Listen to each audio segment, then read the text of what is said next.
You've spent a small fortune on foundations that look perfect in the store, only to get home and realize that they made you look like a ghost, an Oompa Loompa, or like you're wearing a mask. That sounds familiar, doesn't it? You've tried matching it to your wrist, your hand, your arm, everywhere that online and magazines have told you to, and still, the perfect match feels like an expensively frustrating myth. Well, here's the deal. You're treating your face like it's a single flat color. But what if I told you the real secret to that flawless your skin but better finish isn't about finding one perfect shade? The secret, the one that pro makeup artists have known forever, is that your face isn't one color at all. It's a complex landscape of different tones, and embracing that is the key to unlocking a truly seamless match.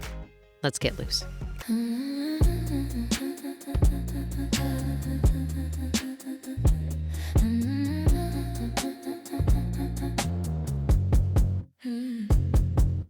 Hello, beautiful people, and welcome to the Loose Lip Podcast. My name is Kelsey Ray, and I will be the MUA whose brain we will be picking today. As a makeup artist, I've seen the same struggle for years. Drawers full of mismatched foundation bottles, and then that look of defeat. But today, that all ends. I'm sharing the 7 color theory secrets that we use on set and for red carpets and for big events that you need to know. These aren't your typical beauty counter tips, by the way. This is about understanding your skin's unique color story.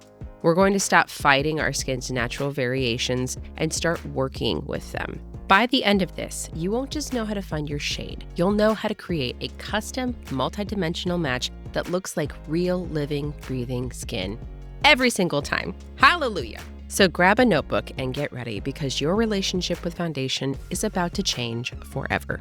But before we get to the tricks though, we need to get on the same page about what's really going on with your skin's color. The biggest mistake people make is thinking skin tone is simple, and honest to God, it's really not. It's a combination of different color layers, and you have to understand them to get the perfect match. First, let's talk about the word you've heard a million times over, undertone. Your undertone is the permanent, subtle color that lies just beneath your skin's surface. It doesn't change with a tan. It's the constant hue that decides if makeup looks right or just a little off. There are 3 main undertones: cool, warm, and neutral. Cool undertones have a hint of pink, red, or blue. If you're cool tone, the veins of your wrists might look blue or purple. Silvery jewelry makes your skin sing, and you probably burn pretty easy in the sun. If foundations always seem too yellow on you, that's a hue clue you're in the cool family. Warm undertones have yellow, golden, or peachy undertones. And no, peachy is not a cool undertone. People with warm undertones often have veins that look a bit greenish, find that gold jewelry is their best friend, and tend to tan instead of burn. If you've ever put on a foundation and felt like it was ashy or like a weird pink tone on you, you're probably a warm-toned person who grabbed a cool tone shade.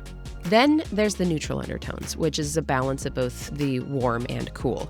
Your veins might look like a blue to green, and you can more than likely pull off both silver and gold. While this gives you more options, it can make things like finding a match really tricky, since foundations can easily look too yellow or too pink. But undertone is only half the story here, folks. On top of that, you have your overtones, the surface color we see.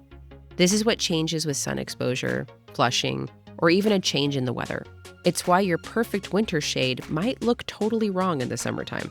And here's the part most people miss. Your face is multiple different shades of those under and overtones, not even to count that there are tones like blue, green, purple, and red that will peek through that overtone so that you have to battle with that as well. Your forehead might be a bit darker. The area around your mouth can have a different hue. Your cheeks might be lighter. Your face is a gradient of colors and tones, not a flat plane. Once you get that, you realize why a single bottle of foundation was never going to be the answer in the first place. Now, let's use this knowledge. Trick number 1, master the real swatch zones. The biggest myth we need to bust is swatching foundations on your hand or your wrist. Stop doing that. Your hands are almost always a different color and texture than your face. They just aren't a reliable guide. The professional way to swatch is by using 3 key zones: your jawline, your neck, and your chest. The goal is to find a shade that literally disappears within that skin tone.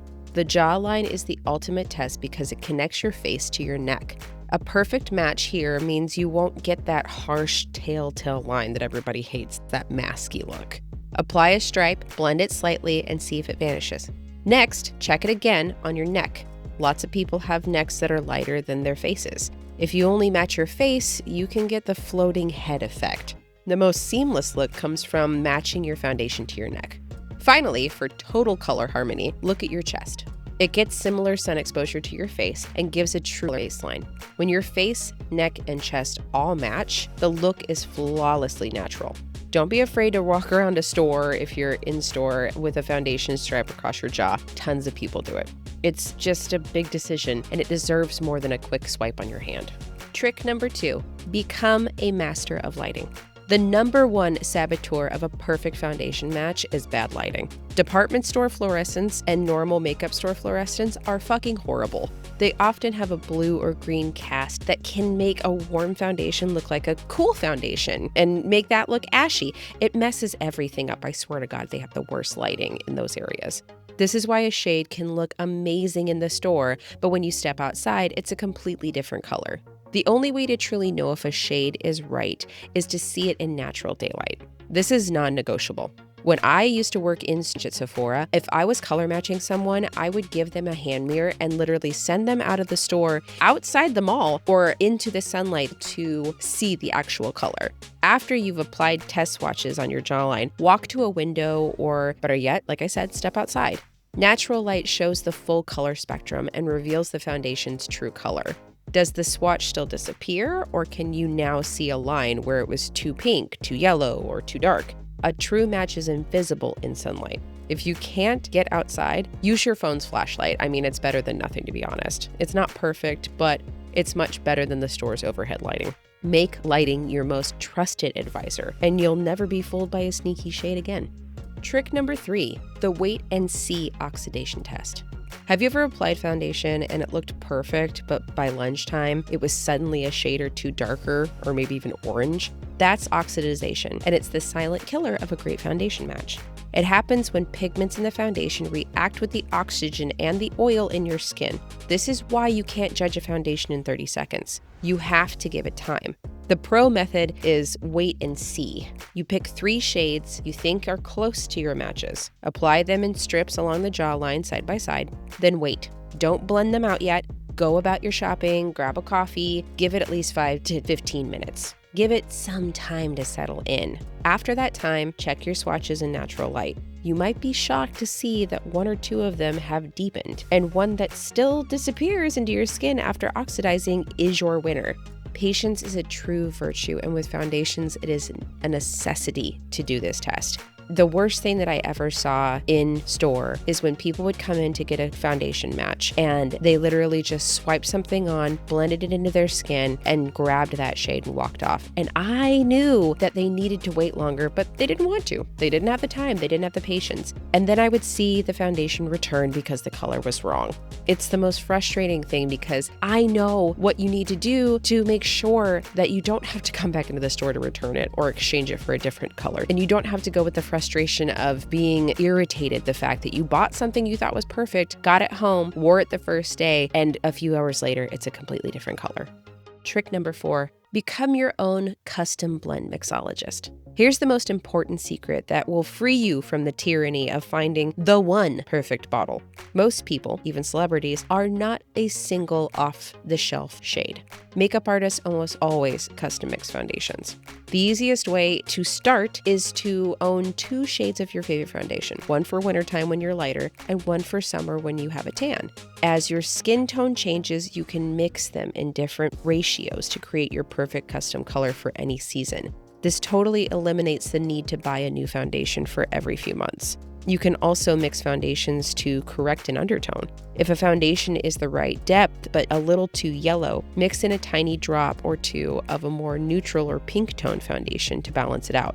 Do your own mixing on a clean surface, like the back of your hand or a palette. Now, back of your hand is totally fine because we've already found your color match. Start small and add gradual. This puts you in control and guarantees a bespoke shade every day. Another great trick, if you don't want to buy full sizes, is to get 2 high pigment concealers, a color corrector that suits your needs, and use those color mixes for your right shades all over your face. You can even sheer them out with adding a primer or moisturizer to create a custom coverage and finish. Now, if these secrets are already blowing your beautiful mind, do me a quick favor and hit that subscribe button. I don't want you to miss out. It's free, and it helps me keep making content just like this. Now let's get back to what brings it all together. Trick number 5, the multi-shade face map.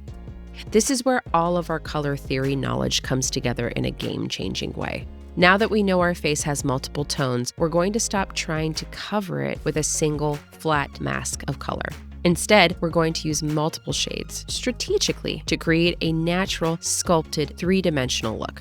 This is the multi-shade face mapping. Here's how it works. You'll use 2 or even 3 different shades. First, your true matte shade, the one that disappears on your jawline, goes on the main areas of your face, like your cheeks and around your mouth. You want to concentrate the color towards the middle of your face. That's mostly where you get the most sun damage, you blush the most, you flush the most, and tends to be the one you really need to add to the most. Next, use a shade that is about a half a shade or a full shade lighter. Apply this to the areas where light naturally hits, where you want to create brightness. The center of your forehead down to the bridge of your nose, under your eyes, a dab on your chin. It mimics the natural brightness in the center of the face and creates a kind of lifted effect. Finally, take a shade that's half a shade to 1 shade deeper and warmer than your true match. Apply this to the perimeters of your face where the sun would naturally tan you, along your hairline, on the temples, and just under the cheekbones. This adds warmth and dimension, preventing your face from looking flat. When you blend these shades together, you don't just get a mask, you get a living, breathing, sculpted face that looks completely natural. This is also a really great trick for people who are more minimalistic with their makeup. They don't want to look like they're wearing a ton of makeup, but they also like to wear a little bit of makeup. They don't want to have to use contouring and blush and highlight. They just want to look like them, but slightly more enhanced. Trick number 6, master the art of the adjuster. For those times when a foundation is almost perfect, pros turn to their secret weapon, color adjusting drops. In my case, I like to use airbrush makeup. These are highly pigmented liquids you can mix into your foundations to subtly shift its color without changing the texture or the finish. They are the ultimate tool for fine-tuning. These drops come in several colors. Blue drops are miraculous for foundations that have oxidized and turned too orange or too warm, but you love the finish. Since blue is opposite orange on the color wheel, a tiny drop will neutralize that unwanted warmth. This can save a bottle you thought was a total loss. Yellow drops add warmth to a foundation that is maybe too pink or cool toned. Conversely, red or pink drops can add a cool rosy tone to a foundation that's too golden. And of course, there are white and brown dark drops. White drops are perfect for lightening a foundation that's too deep, letting you use your summer shade all year long. Darkening drops work the same way, but in reverse. Mastering adjusters means no foundation is ever a total waste. It's just a starting point for your perfect custom shade. And finally, trick number 7. When in doubt, go lighter. After all the swatching, mixing, and mapping, you might still be caught between 2 shades. In this scenario, there is one universal rule that will always save you. When in doubt, choose the lighter shade. Why? Because it's infinitely easier to add warmth and dimension to a base that's slightly too light than it is to fix one that's too dark. A foundation that's too dark will always look unnatural. It creates a visible line on the jaw, all the way down the neck. It looks heavy. It's almost impossible to correct once it's on your face.